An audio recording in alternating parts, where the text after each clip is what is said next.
promover la creación de un plan integral a nivel nacional que se ejecute para atender a la población mexicana en estos contextos de pandemia. Entonces yo le cedo la palabra al doctor Miguel Ángel Mancera. Muchas gracias, Giovanni. Muchas gracias. Un saludo otra vez a todas y a todos. Obviamente hoy, día de luto en la Facultad de Derecho por sensible fallecimiento de la maestra Emma Mendoza Bermón, a quien tuve el gusto de conocer y quien fue profesora mía precisamente en el posgrado de Derecho, ahí en la facultad. Así que, bueno, pues ahí hay un recuerdo en memoria de mi querida maestra. Y efectivamente, en la invitación me plantearon la posibilidad de que platicáramos un poquito de este asunto de salud mental. No obstante, pues el enfoque jurídico del perfil, tanto de ustedes como el propio, pero me parece que siempre podemos tomar y tocar varios de los aspectos que tienen que ver y que rigen la vida de todas y de todos a través de la normativa. Todos, como ustedes saben, estamos en comportamientos día a día que están normados. Y también este asunto de la salud tiene y no se escapa de la misma circunstancia.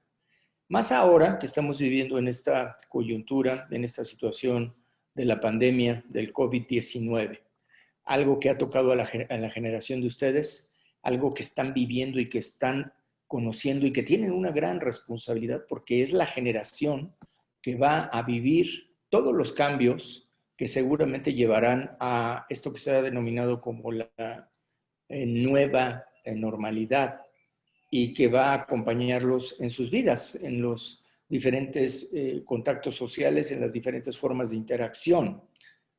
Nunca en la época en que estudié yo en la Facultad de Derecho hubiéramos imaginado tener de manera habitual comunicaciones virtuales como las que hoy estamos teniendo nosotros. Nunca hubiéramos imaginado tener en un periodo legislativo reuniones o tareas propias a través de plataformas digitales o tener incrementos tan marcados como los que ahora se han venido desarrollando para diferentes plataformas y para diferentes formas de contacto social que se desarrollan ahora con el uso de las tecnologías.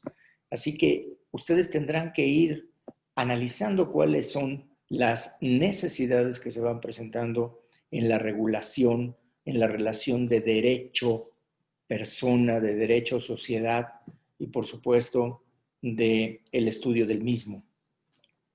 En el caso de la salud mental, bueno, pues decirles a ustedes que la Organización Mundial de la Salud ha hecho una definición de salud mental en el sentido de entenderla como bienestar que una persona tiene como resultado de un buen funcionamiento de aspectos cognitivos, afectivos, conductuales y, en última instancia, el despliegue óptimo de potencialidades individuales para la convivencia, el trabajo y la recreación.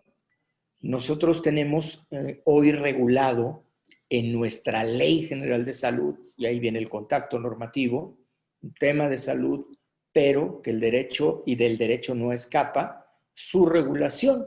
Y la propia Ley General de Salud, en el artículo 1 bis, nos dice que se entiende por salud el estado de completo bienestar físico, mental y social.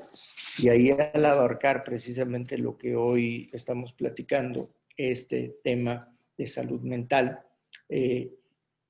implica estar ausente de afecciones o enfermedades, pero con completo estado de bienestar.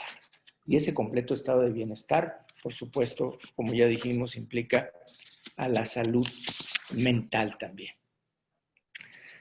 Lo contrario a esto, pues sería un trastorno, sería una enfermedad, sería una alteración, y en el caso que nos ocupa, una alteración de tipo emocional, de tipo cognitivo, en el comportamiento que afecta diferentes procesos psicológicos y que nosotros decíamos cuando estábamos en el gobierno de la Ciudad de México, afecta las emociones. Y sobre todo cuando se trata de personas jóvenes, cuando se trata de las juventudes. En su momento desarrollamos un programa que se llamó Hospital de las Emociones y ahí pudimos conocer el comportamiento de las personas jóvenes y una realidad muy preocupante que llevaba hasta la parte más extrema de la salud mental, que era el poder atentar contra la vida misma de la persona, es decir, muchos casos de suicidio o de tendencia suicida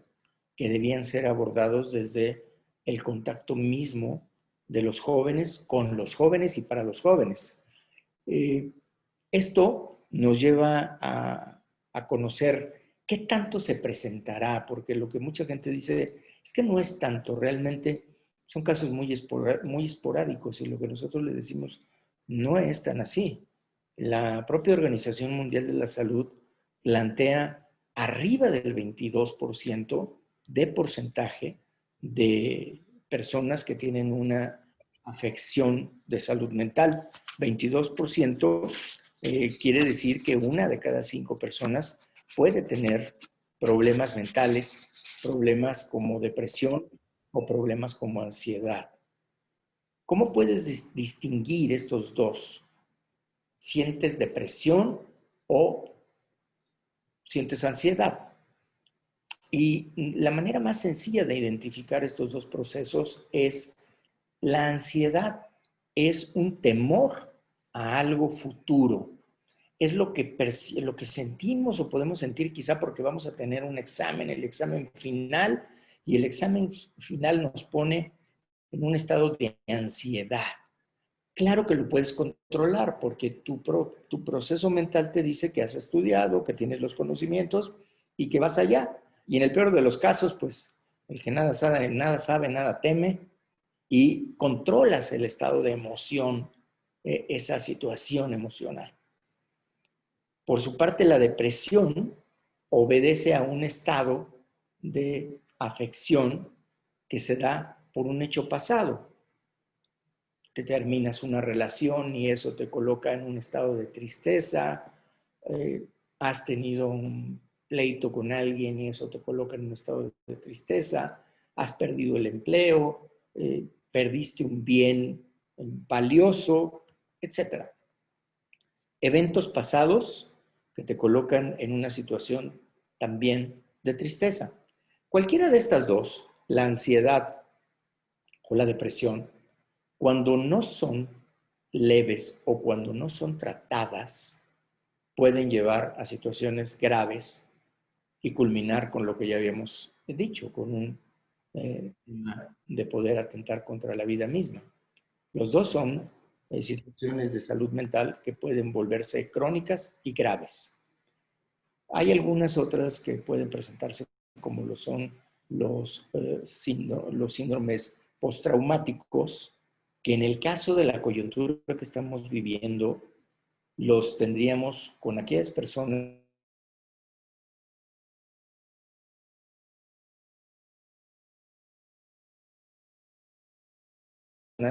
a poder estar en una situación de gravedad extrema al caso de perder la vida y que eso les genera un estrés postraumático, es decir, post a un evento que ha sido de shock con tus propias emociones. O bien cualquiera de las otras dos circunstancias que también comentamos dentro del mismo contexto de la pandemia que se está viviendo. Hay personas que tienen un gran temor a contagiarse y si ese temor se vuelve incontrolable, entonces podrías estar en una situación de ansiedad grave en el esquema de COVID por salud mental. Y si ya lo padeciste, pero tienes la tristeza porque lo padeciste y no sales de ese estado de tristeza, puedes estar viviendo en una situación de depresión. Lo importante en cualquiera de estos casos es que busques atención médica, atención a la salud. ¿Qué nos dice la UNAM en el Departamento de Psiquiatría o con la Facultad de Medicina? Lo que señala es Este tipo de afecciones está en una etapa también de la vida de las personas que se identifica entre 18 y 64 años con mayor frecuencia, aunque también, dicho sea de paso, las afecciones mayores se encuentran en la edad más productiva de las personas, es decir, entre los 18 y los 30 años de edad. Y es por eso que decía, y les decía yo, es una característica también en las juventudes, y ahí es donde debemos de poner muchísima atención por la frecuencia con la que se presenta. Se estima que en México 15 de cada 100 habitantes pueden tener depresión, pueden llegar a padecer ansiedad. Son diferentes las cifras y pudiéramos seguir dando varias de ellas en porcentajes. Yo diría que es decir, cuáles se presentan con mayor frecuencia: ansiedad, depresión y el estrés postraumático. De ahí tendríamos algunas otras afecciones mentales, pero que no son tan identificables. Bueno, hay una que a veces la decimos sin saber exactamente a qué nos referimos cuando estamos hablando de la bipolaridad, que también es una característica que se presenta como trastorno de salud mental. ¿Por qué la necesidad de regulación y por qué estamos nosotros abordando esta tarea? Bueno, por varias razones. Primero porque lo que se ha dicho es que los requerimientos mínimos de atención de la salud mental serían aproximadamente de 6,500 psiquiatras. Nosotros en la asociación, en la Asociación Psicoanalítica Mexicana, están hablando de 4,600 psiquiatras en promedio, es decir, en un contexto de medición contra población. Quiere decir que estaríamos con un déficit para poder alcanzar un óptimo de atención, así como en otras materias, así como se mide por cada 100,000 habitantes las policías o los hospitales o las clínicas. Y es que esto se toma a veces muy a la ligera, por diferentes razones que vamos a ver un poquito más adelante. Nuestro marco legal, nuestro marco regulatorio y cómo lo podemos atender y cómo lo tenemos que entender. Nosotros partimos de la base primero del cuarto constitucional, compañeras y compañeros. Cuarto constitucional, que es precisamente donde está el derecho a la salud. De ahí pasamos a ley secundaria, que sería Ley General de Salud. De ahí vamos a Ley Orgánica de la Administración Pública, precisamente para las tareas propias, tanto de los órganos como la Secretaría de Salud, como de los propios órganos que se desprenden de esta para la atención a la misma. Y de ahí a normas o a disposiciones normativas que regulan precisamente también esta tarea, como podrían ser las normas oficiales hoy tan de moda, como lo vimos con este asunto de los quesos, o como los podemos ver con las armas réplicas, o la norma 025, que precisamente tiene que ver con las unidades de atención hospitalaria médica psiquiátrica. En el caso de la Ciudad de México, que ahora tenemos ya también una constitución, pues ahí lo encontrarán ustedes en el artículo 9 de la Constitución. Lo importante es por qué lo estamos planteando, por qué lo estamos diciendo. Porque lo que encontramos es que no hay un lineamiento único de atención en el caso de salud mental. Si hoy cualquiera de nosotros tuviera un padecimiento de ansiedad o de depresión, pues o buscas ayuda privada o vas a las diferentes instituciones, pero no está homologada la atención y la ayuda en primer contacto. Hay universidades que tienen un departamento de ayuda psicológica para casos de depresión, para casos de ansiedad. Hay algunas instituciones del sector público que también la tienen, pero no está homologado. Ya no digamos en las entidades federativas. La dispersión se vuelve aún mayor y por lo tanto, al haber esta dispersión, lo que encuentras es que se va diluyendo el efecto compacto de atención a un tema tan importante como lo es este para nosotros. El costo de atender la salud mental obviamente es un costo significativo, es un costo importante, pero lo que les diría yo es, nuestro país está destinando solamente $1 per cápita en su presupuesto. Solamente $1 per cápita. Cuando la media en América Latina es de $3 per cápita. Y si nos vamos a Estados Unidos, bueno, la diferencia es todavía mucho mayor porque entonces ahí pasas a $40 per cápita para la atención de los temas de salud mental. Yo lo que les estoy hablando ahora es del presupuesto. Entonces, ¿qué estamos planteando o qué planteamos nosotros en la atención de estas tareas? Pues que puedas hacer una reforma en donde se incida de manera global en una política pública a toda la República Mexicana. ¿Cómo poder lograr esto? Primero, necesitamos que verdaderamente cobre relevancia el asunto de salud mental. Y para, digamos, desgraciadamente la coyuntura es la que nos ha mostrado esto. Ustedes lo están viviendo ahora al estar en el encierro, al estar pues con el quédate en tu casa, se empezaron a vivir muchos temas de conflicto, muchos temas de depresión, muchos temas de ansiedad, y se incrementaron hasta en un 40% los casos de afección a la salud mental. Entonces, ya es un tema importante.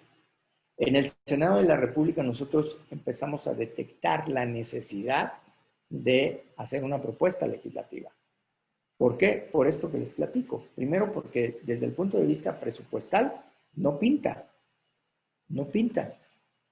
Es decir, $1 per cápita, ni siquiera en la media de América Latina, ya no digamos en lo que les platicaba yo de Estados Unidos. Entonces, ¿cómo lo podemos incluir o cómo lo podemos hacer que incida? Una opción sería a través de una reforma constitucional. A través de una reforma constitucional, pero pues digamos que desde el punto de vista constitucional ya lo tenemos. Desde el punto de vista constitucional ya está previsto en el artículo 4, pues que es obligación del Estado mexicano dar salud a su población. Es una obligación y por lo tanto es un derecho que tú tienes. Entonces, no podrías distinguir y decir nada más tal tema de salud o tal otro tema. No, es salud integral.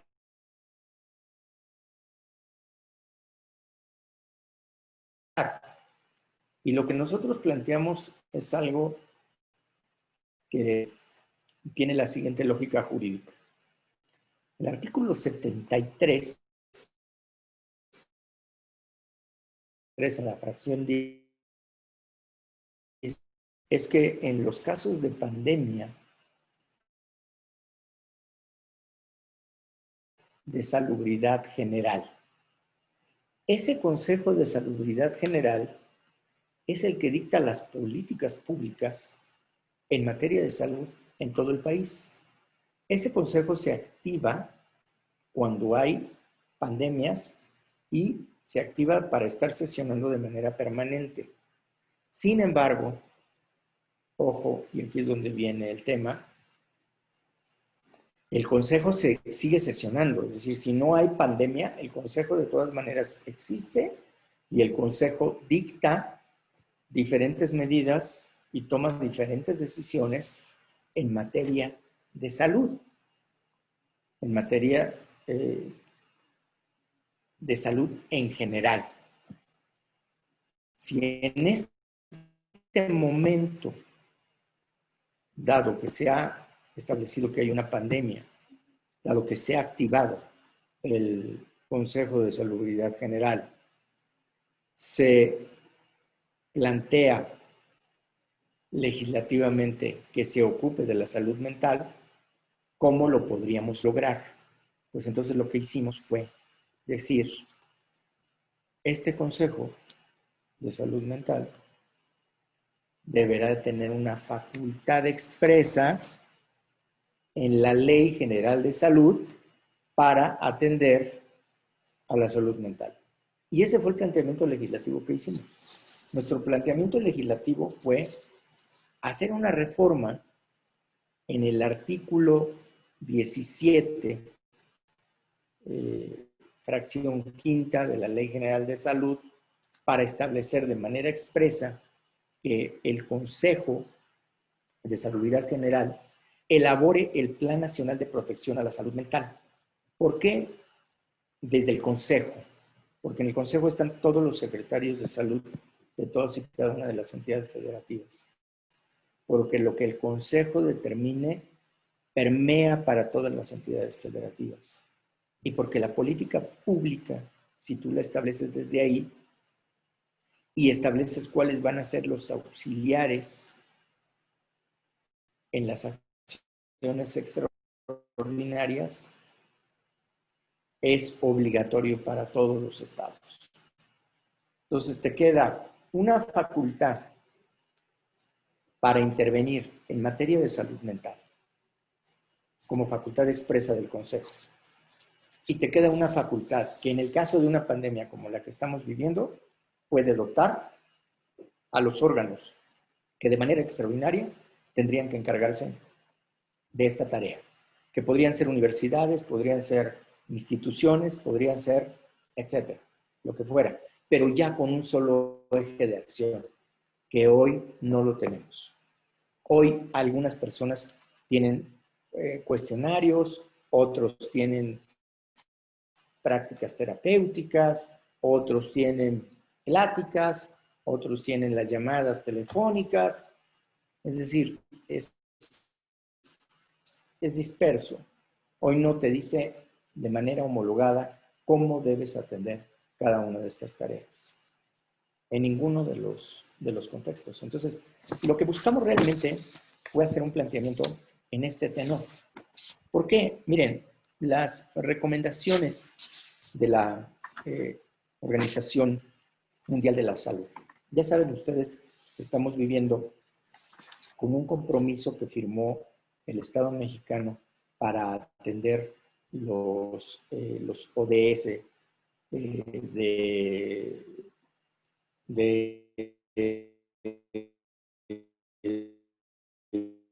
la ONU para los temas de sustentabilidad. Tienes que referir tu propuesta legislativa a un ODS que tenga que ver precisamente con un tema de sustentabilidad.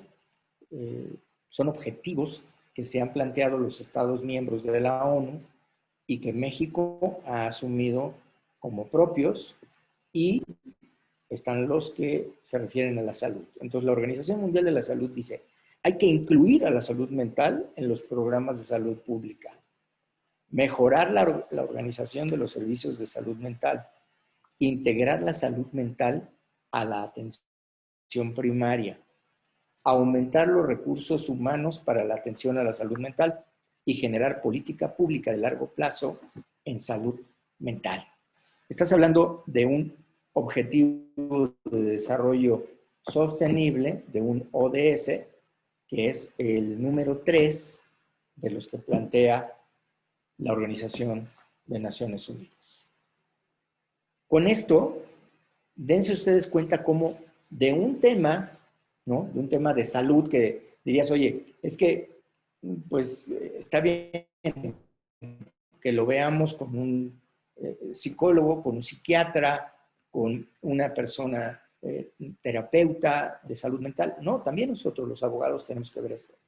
Los abogados y abogadas tenemos que ver cómo es que vamos a hacer estas adecuaciones normativas y cuál va a ser la lógica de una adecuación normativa que pueda tener un impacto en todo el desarrollo para una mejor convivencia.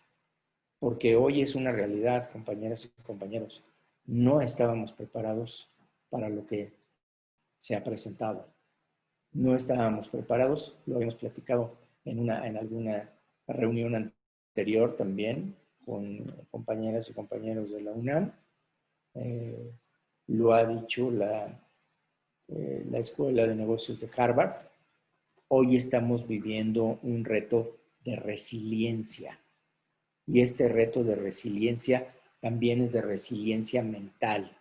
Si alguna vez sientes un vacío en el estómago y te preocupa qué pueda pasar y te preocupa si vas a poder aprobar el curso y si vas a tener la computadora, si vas a tener el internet, y empiezas a sentir esa falta de respiración, quizá estás empezando con un padecimiento de salud mental.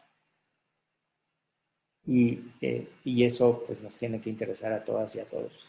Y eso lo tenemos que regular y eso tiene que ser parte de la política pública. La política pública pues se va conformando precisamente para lo que dice Naciones Unidas, para encontrar un mejor bienestar. Hoy veíamos alguna declaración de la Organización Mundial de la Salud, de su representante, de su titular, en el sentido, bueno, pues de que el COVID nos ha tomado con un letargo, ya el mundo está letargado. Sí, pero tenemos que ir reaccionando. Tenemos que ser resilientes. Este concepto de resiliencia, la generación de ustedes es quienes más lo van a experimentar y quienes más van a tener productos resilientes para enfrentar estas condiciones. Solo se había previsto la posibilidad de una pandemia desde el enfoque de salud, del que estamos hablando hoy. Y todavía podríamos hablar de otro enfoque, que es el enfoque económico. El otro enfoque económico. Ahí ni siquiera hay previsión constitucional. Salud, sí, está en el 73, fracción 16, ustedes ahí lo pueden buscar en la Constitución, y se pensó porque el mundo ha enfrentado pandemias. Solo que piensen ustedes que las pandemias que se enfrentaron en otras épocas, pues eran pandemias en donde pasaba lo que hoy está pasando en París, y para que te llegara un contagio de París, pues tenían que pasar 30 días o 40 días o más hasta que alguien tomara un barco y llegara aquí. Hoy, en 10 horas, puedes tener el foco de contagio y puedes tener una multiplicación de contagios de manera muy rápida, una propagación de manera rápida. Entonces, el mundo está viviendo de esta forma acelerada. Entonces, nuestra previsión, esa previsión del artículo 73, puede tener más de 100 años. Sí, nada más que ahora les tocará a ustedes ver cómo se aterrizan todas estas nuevas realidades. Hoy estábamos platicando aquí en el Senado de la República con candidatos a ocupar la presidencia del IFETEL. Y los candidatos del IFETEL, ¿de qué hablamos? ¿De qué hablamos con ellos? No hablamos de cuál era su proyecto, no hablamos de qué pasó con el COVID, qué pasa con las nuevas plataformas, qué piensan de la ciberseguridad. Hoy es el tema. Ese es el tema. Esa es la política pública que hoy está exigiendo de ustedes. Esas van a ser las tesis que ahora se van a tener que trabajar. Esas van a ser las adecuaciones normativas que van a tener que ir en un aspecto de resiliencia. Hoy se los digo así como es en la realidad. Hoy en el Senado de la República no podemos tener una votación virtual porque no existe la regulación. No está previsto en la Constitución. No podemos tener una sesión así como estamos platicando con ustedes, como estoy platicando hoy. Sí, podemos tener un debate, sí, pero no se puede votar. No se puede decidir. Porque eso tiene que ser presencial por disposición de la Constitución. Porque así era. Eso cambiará, sí. Irá a ir exigiendo grados de seguridad en ese tipo de contactos, sí. Y a lo mejor ustedes serán una generación que dirá, oye, ¿y para qué tengo que ir a tomar clase hasta allá? Si puedo tomar la clase aquí en mi casa. Y es mejor. Puede ser que sí. Esa es una nueva realidad. Pero esa será la resiliencia de ustedes. Nosotros estamos ahora luchando contra este cambio y no es fácil. Encontramos una generación o dos generaciones previas a la nuestra y todavía hay más resistencia. Ustedes van a ir enfrentando esto. Lo que viene en la parte económica también es algo muy fuerte. Bueno, miren, yo me tengo que desconectar a las 5:30, 5:31 máximo, por una cuestión aquí de, ya como habrán visto algunos de ustedes en las noticias, hasta este momento tenemos tomado el Senado, entonces me voy a seguir platicando de manera virtual porque no sé si voy a poder salir de aquí, pero tenemos otras actividades y no quiero dejar de atender preguntas que pudieran tener ustedes en relación a este o al tema que ustedes quieran.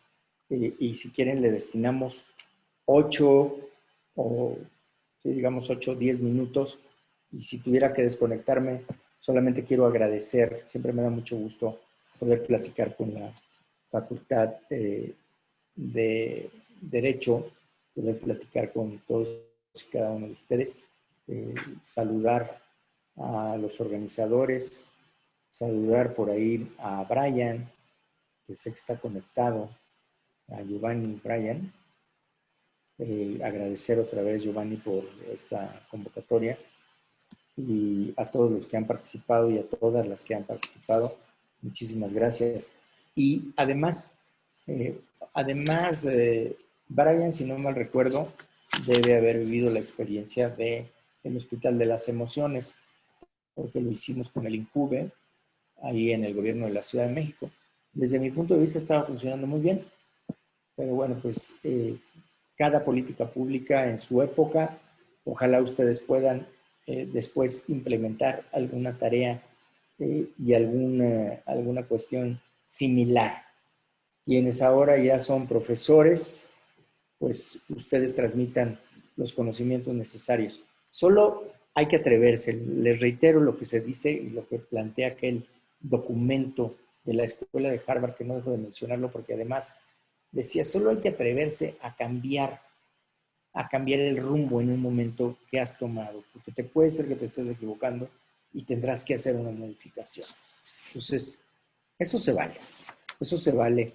Y en el caso de ustedes, atreverse a experimentar todo lo que sea necesario, porque lo que necesitamos son jóvenes emprendedores, y los jóvenes emprendedores, miren que visité ahí, tuve la oportunidad de visitar en Chicago el centro de emprendimiento más grande que hay en el mundo, y todos los chavos que estaban ahí, todos se arriesgaron a fracasar. Entonces, te arriesgas, te puede ir bien. Si no te arriesgas, pues ahí vas subsistiendo. Anímense, arriésguense y estoy seguro que vendrán cosas importantes. Y hoy, a tener mucha resiliencia. Esta resiliencia que es y que desde del planteamiento de Darwin fue haciendo la evolución de las especies, esta flexibilidad para adaptarse, hoy estamos siendo y estamos en una transformación adaptándonos a esta llamada nueva normalidad. Si hay preguntas, Brian, me dices, yo aquí estoy atento y gracias otra vez por la invitación. Cuantas veces quieran, cuantas veces platicamos de los temas que a ustedes les interesen. Muchas gracias. Muchísimas gracias, doctor. En serio, muchísimas gracias. Estamos muy agradecidos. Tiene el uso de la palabra Aldo Juárez, Sergio Pérez y Camila Aguilar.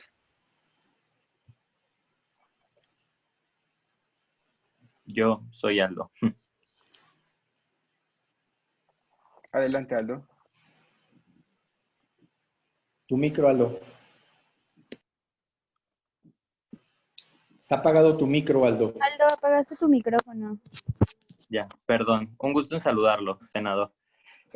Sin duda creo que el tema de salud mental, esta plática es muy importante para nosotros, pues en nuestra facultad, en la Facultad de Derecho ya se han suscitado algunos suicidios al respecto. Entonces, que usted nos hable de estos temas me parece algo muy importante y mi pregunta va un poco encaminada hacia qué cree que es lo que puede hacer atractivo que las personas le presten más atención a su salud mental. O sea, ¿qué se puede implementar o qué se puede hacer para que las personas se preocupen más por la salud mental que por otras cosas? Gracias.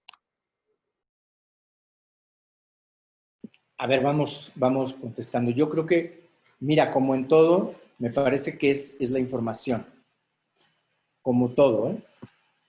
Entre más información tengas, más consciente podrás estar de un tema.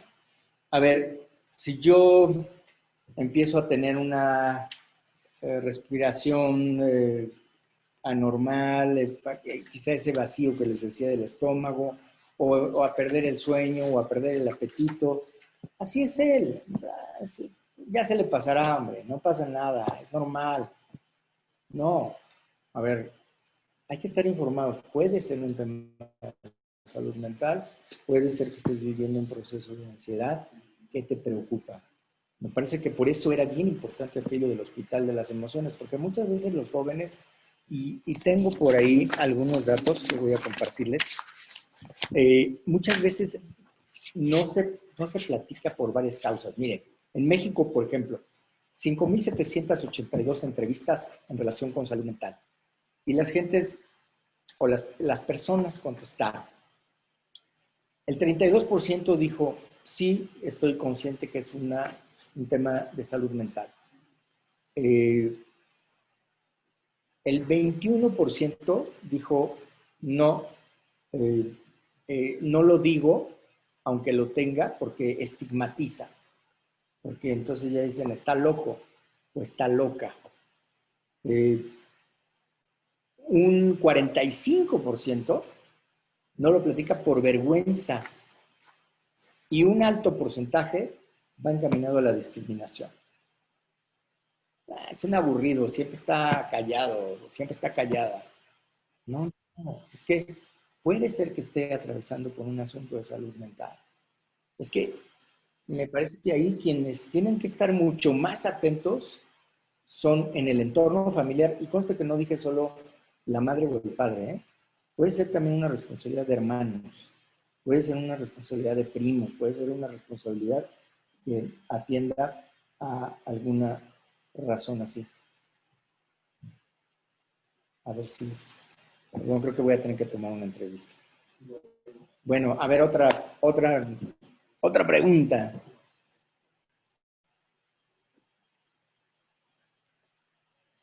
Viene Brian.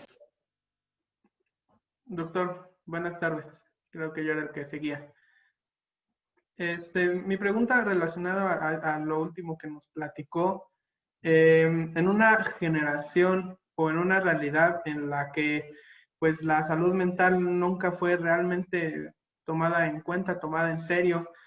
En redes sociales vemos muchos comentarios como que hay una generación de cristal, que como usted decía, se estigmatiza la expresión de los sentimientos, la preocupación por la salud mental. ¿Cómo recibe estas propuestas de reforma la opinión pública y cómo las recibe el mismo órgano legislativo cuando se habla de estos temas? ¿Son prioridad para los demás, para los demás miembros del Senado o solamente para un grupo pequeño? La verdad es que no es muy conocido. Mira, todas las cifras que yo podría platicar de números de suicidios evitados en el Hospital de las Emociones. Cuando nosotros hicimos el modelo de Hospital de las Emociones, solo atendido por jóvenes, hombres y mujeres, no se entendió. Y entonces no, empezaron a meter adultos, o sea, el programa ya no funcionó. Pero es porque no se entiende, porque quieres ir al regaño tradicional, porque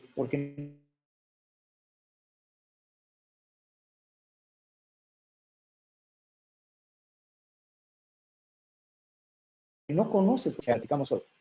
Y vean el porcentaje de personas que les pueden contestar la diferencia entre ansiedad y depresión. Si no se sabe, ¿cómo lo va a identificar tu hermano, tu hermana, tu padre, tu madre, la persona que esté cerca de ti? ¿Cómo va a poder identificar si lo que estás viviendo es depresión o es ansiedad? ¿Cómo va a poder entender que tengas un miedo extremo a algo que te pueda causar terror, que te pueda paralizar? ¿No? No se conoce hoy. No se conoce hoy. Cuando lo explicas, se entiende y se apoya.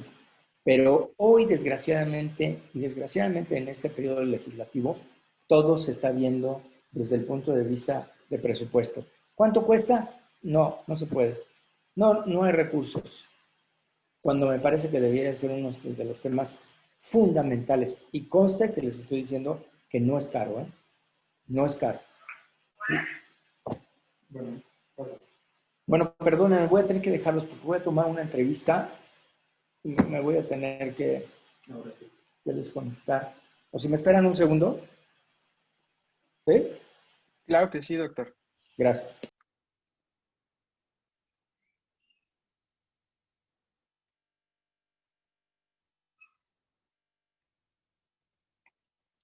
Pues tienen la palabra, ahora que se reincorpore el doctor Camila, Alan y Israel Muñoz. Traten de ser bastante concretos con su pregunta para que les dé exactamente lo que necesitan.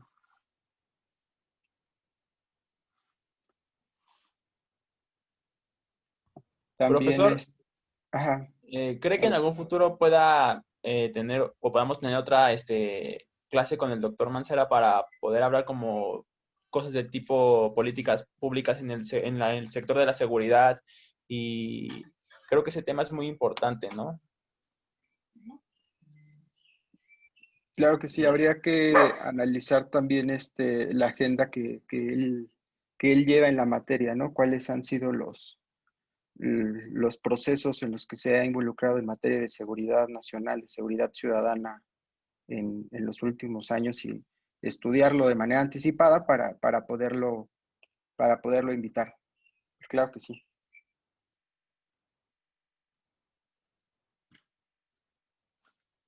También un compañero nos está compartiendo el artículo al que hace referencia el senador sobre resiliencia en tiempos del COVID, para que a quienes les interese entren al link y le den ahí, le echen un ojo.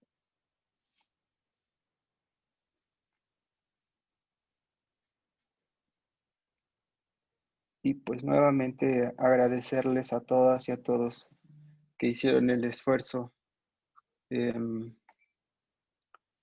para conectarse unos minutos antes, y a los que no, también no se preocupen, yo entiendo que tienen otras actividades académicas y profesionales dentro de su agenda. También aprovecharle al equipo del doctor, a Joana, por todas las facilidades siempre para poder concretar este tipo de actividades con ustedes y resaltar el énfasis de que no es, a veces uno cree que los asuntos públicos, la política está totalmente desapegada de tanto de la realidad de las personas como en este caso del ejercicio del derecho desde un punto de vista gubernamental, no técnico ni normativo, eh, y que hay varios puntos de conciliación y de trabajo que se pueden desarrollar en términos científicos de investigación o pragmáticos desde el activismo, como lo hemos venido trabajando con los otros actores que nos han acompañado, en los que sí es importante tener un control del contenido de la norma, pero hacer una interpretación amplia que nos permita insertarnos dentro del espacio de las decisiones y ejercer eh, incidencia, presión para que se promuevan ciertos temas, para que las voces de las personas a las que nosotros podemos llegar eh, puedan tener un desahogo en estos órganos de participación institucionalizada.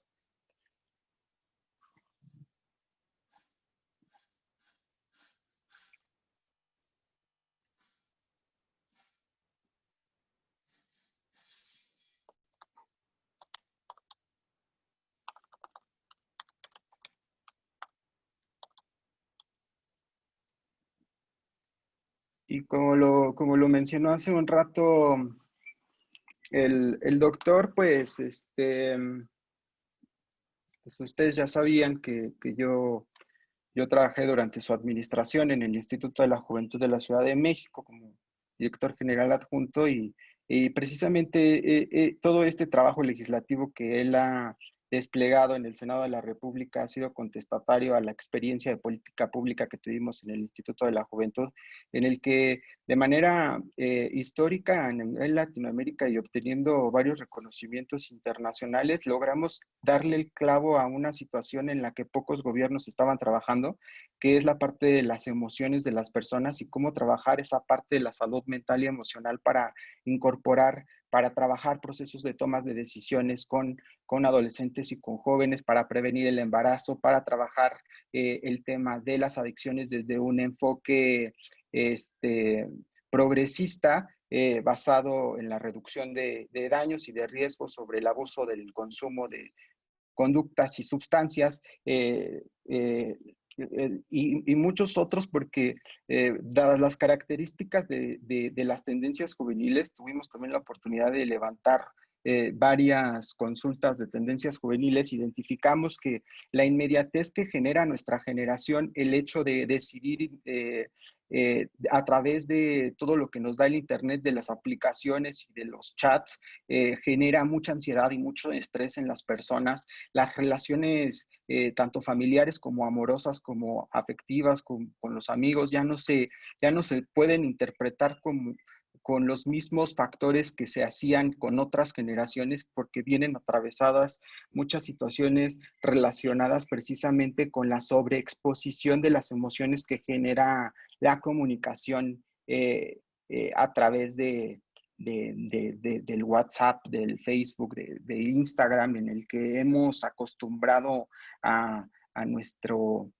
nuestra necesidad de obtener información acerca de todo y de manera inmediata, muchas situaciones, muchos riesgos, que muchas de sus generaciones ya inician su vida sexual reproductiva de manera más temprana que otras generaciones, precisamente también por el acceso que se tiene a través de aplicaciones de ligue, de los riesgos que también existen, por ejemplo, en el consumo de drogas, también atravesado por el acceso que se tiene a aplicaciones en las que se conocen personas a través de emojis, pueden obtener no sé, algún tipo de droga en un Oxxo y pueden quedar de acuerdo, y ya no es como antes, que tenían que tener a un amigo mala influencia para que les contactara con alguien, pero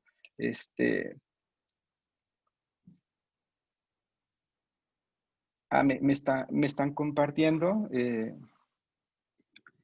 la licenciada Joana, que trabaja con el doctor Miguel Ángel Mancera, una presentación del senador acerca de lo que nos está hablando en materia de salud mental, relacionado con la trayectoria de reforma, de modificación normativa para que se impulsó desde el grupo parlamentario del PRD, y además de otras que se han impulsado, que van relacionadas precisamente con el tema de la salud mental para que a quienes les interese lo puedan consultar, lo puedan revisar. Y pues sí, es precisamente eso, que esos datos estadísticos nos permitieron saber y identificar a través de la atención a la salud emocional en los hospitales de las emociones, esos rasgos de depresión que les generaba a los adolescentes el hecho de no quedarse en su primera opción en el examen de ingreso o de haber hecho varias veces el intento de quedar y de no hacerlo, y de que había ocasiones en las que esa situación hacía que terminara con su vida porque se les venía el mundo encima, porque no había un futuro después de no haber obtenido el resultado que se deseaba, o cuando de una relación afectiva que existen las amenazas de que si me dejas me voy a matar. En muchas ocasiones la inestabilidad emocional de las personas las orilló desafortunadamente a así ejecutar esas amenazas, o ustedes, como ahorita lo están haciendo referencia dentro de la comunidad de la Facultad de Derecho, de que hay varios ejemplos también en los que ha habido afectaciones de esa dolorosa pérdida relacionadas con procesos psicológicos mentales. Por eso es muy importante que frente a la situación en la que estamos viviendo, no dejen de estar comunicados con sus familiares o con sus amigos respecto de lo que sienten, de lo que les está generando emocionalmente el hecho de enfrentarse a una carga académica y a distancia, cuando la mayoría de ustedes nunca había estado expuesto o acostumbrado a trabajar de manera a distancia, porque si bien pues las clases en línea les permiten tener información a través de este tipo de plataformas, nunca van a ser comparables con la experiencia presencial o escolarizada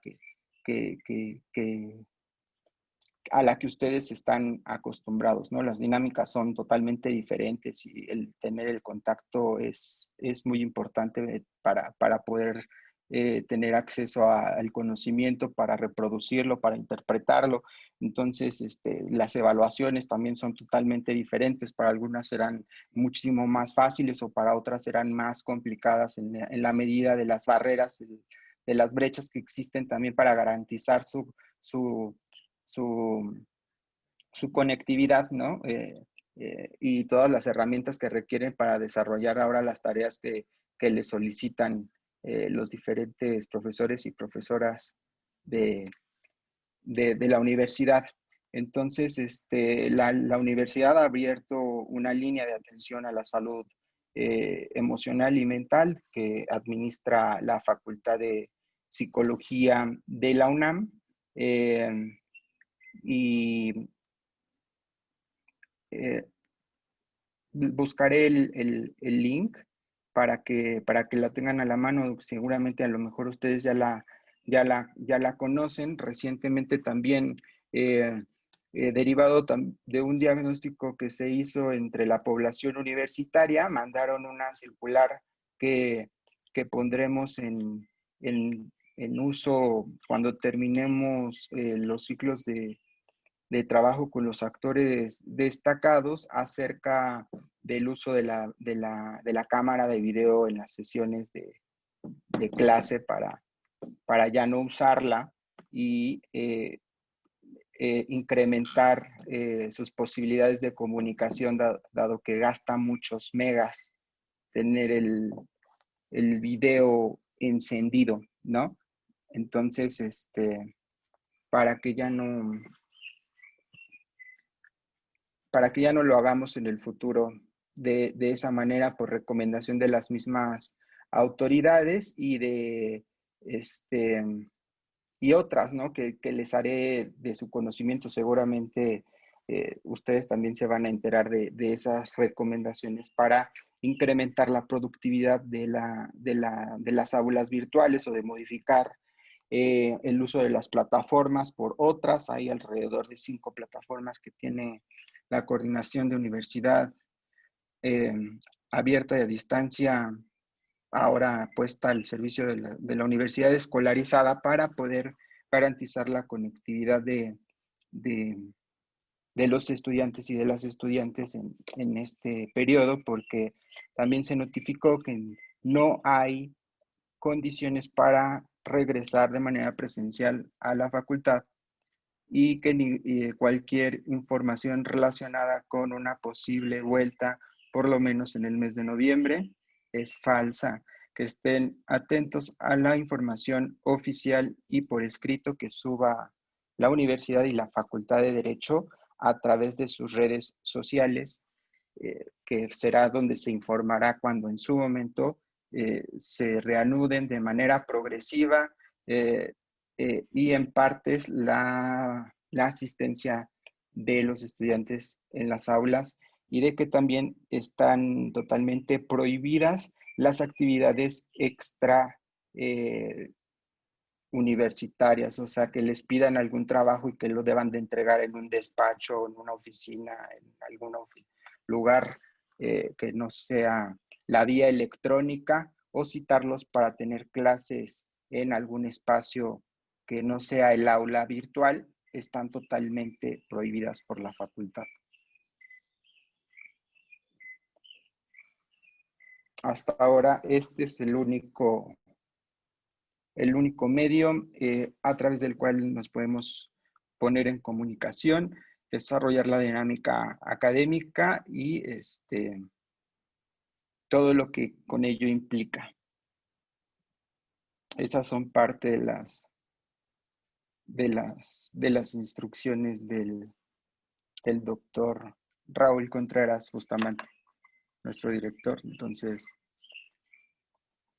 para que las tengan en claro, yo les reenvío la información tal y como me la mandaron para que hagan sus propias conclusiones acerca de eso y si alguien no las está siguiendo, pues con esa información pues les pidan que se suspendan actividades que estén fuera del marco de protección que están generando las autoridades universitarias para toda la comunidad.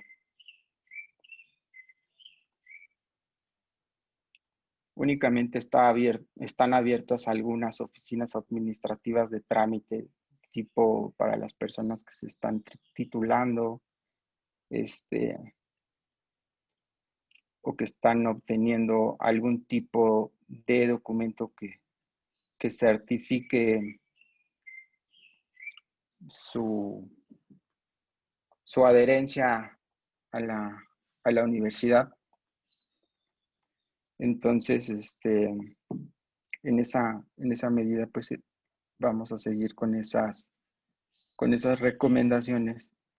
Y pues volviendo un poco al tema, para no desviarnos ahora que regrese el doctor, también Alan nos está compartiendo el proyecto de iniciativa del senador Mancera en relación a lo que está hablando en esta sesión. Entonces, identificamos muchos factores o muchas de los datos que obtenían los psicólogos que, además de ser confidenciales, a nosotros nos daban, bueno, en cierta medida y hasta cierto punto se generaban cuestionarios acerca de las dinámicas o de las problemáticas que se intervenían dentro de estas unidades de atención clínica. El Instituto de las Mujeres y la Procuraduría General de Justicia en ese momento, a través de la Subprocuraduría de Atención a Víctimas, establecieron módulos electrónicos que eran computadoras, que eran cabinas en las que adentro había computadoras en las cuales se podían hacer denuncias anónimas relacionadas con delitos sexuales, ya que pues ustedes saben perfectamente que la cifra negra, la baja denuncia en muchos de estos casos, es una de las problemáticas más importantes, pero la afectación ahí está, ¿no? E independientemente de dar seguimiento o no, esta unidad móvil electrónica lo que generaba era información relacionada para tratar las secuelas de un hecho de esa naturaleza y con toda la confidencialidad para ejecutar acciones de carácter legal o únicamente quedarse con el carácter informativo que el software les ofrecía en ese momento, y ofrecer alternativas de atención social, es decir, programas sociales del gobierno de la Ciudad de México para atender o dar seguimiento a ciertas dinámicas sociales disfuncionales o de atención prioritaria, como la atención económica para mujeres o adolescentes jefas de familia.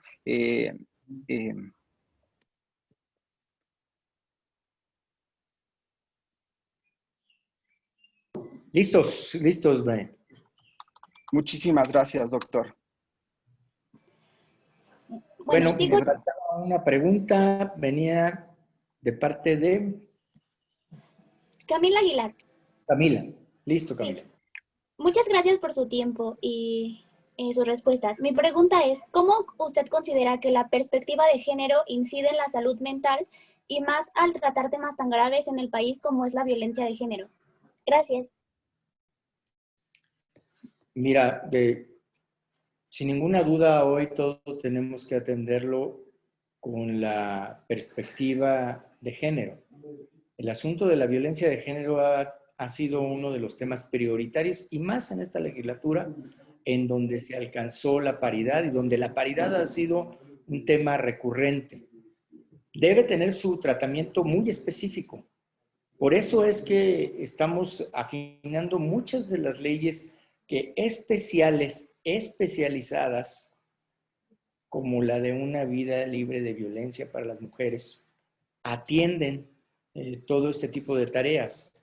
Hoy estamos hablando de la violencia cibernética, hoy estamos hablando de varios de los tipos de violencia que en otras épocas y en otros contextos no se hubieran reconocido. Y por supuesto que puede haber una consecuencia de salud mental. Y por eso es que me parece que de manera global, el Consejo de Salubridad General debiera de plantear las directrices para que se atendieran en todos y cada uno de los espacios y en todos y cada uno de los estados de la República Mexicana. Porque, miren, si aquí se ha tocado en la Ciudad de México, yo estoy seguro que hay entidades en donde ni siquiera se ha abordado el asunto de la salud mental, o donde ni siquiera toma cifras, donde no hay cifras. En el caso de las mujeres, dicho por la OMS, el mayor padecimiento en materia de salud mental es el de la depresión. No la ansiedad, sino la depresión en el caso de las mujeres. Eso es lo que la OMS nos dice en torno a una perspectiva de género y salud mental.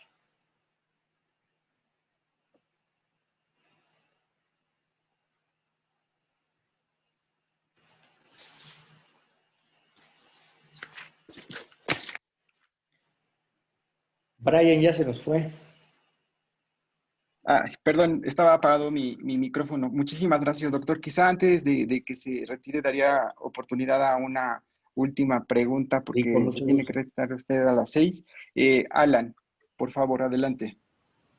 Doctor Mancera, muy buenas tardes. Muchas gracias por estar aquí. Y la verdad es de que es reconocer su labor que ha hecho como universitario, más que nada ahorita en el currículum que nos estaban leyendo, es de reconocerse. Y pues mi pregunta va encaminada más que nada al ámbito político. Usted que ha participado en la administración pública en distintas maneras, ¿no? Incluso como jefe de gobierno, ahorita como senador, ¿cuáles son las aristas que usted ve de corrupción dentro de la Ciudad de México? ¿Cuáles son los principales problemas que ha habido dentro de la Ciudad de México? Mira, déjame que por el hecho de haber sido jefe de gobierno, que hable de manera general. Me parece, y no me refiero a la Ciudad de México, sino de manera general, lo que yo te diría es que ahora se ha tomado este asunto de la corrupción de manera recurrente. así como alguna vez se tomó la lucha contra el narcotráfico o cuando alguna vez se tomó el tema de la honestidad. Es decir, ha habido temas. Ahora este asunto de la corrupción, y que no empezó en México, sino que ha sido una tarea que se ha venido planteando desde otros ámbitos internacionales, a mí me parece que es importante, me parece que es muy importante, pero, ojo, tampoco puede ser un tema de prejuzgar. Eso es lo más importante. No puede ser un tema de prejuzgar. No cualquier asignación directa puede ser un tema de corrupción. No cualquier licitación llevada en todos sus pasos puede estar libre de corrupción. A mí me parece que los temas de corrupción son aquellos que se prueban y se comprueban. Son aquellos que se detectan y se combaten. Son las prácticas preventivas que advierten y que desvían cualquier posibilidad. Es el cierre de discrecionalidad. Es algo así como si a ti te dijeran, aquí hay un examen con 100 preguntas y de este lado te voy a dejar las 100 respuestas, te pido que no voltees a verlas. En algún momento quizá voltees a verlas. Y quizá tomes una o dos que te faltaron, o tres, y digas, bueno, tomé 2 o 3, no es tan malo porque ya había contestado 97. 3 nada más voy a tomar para tener las 100. Mejor no las tengas. Mejor quita todos los tramos de discrecionalidad. Mejor cierra todas las posibles rutas en donde se pueda torcer este punto.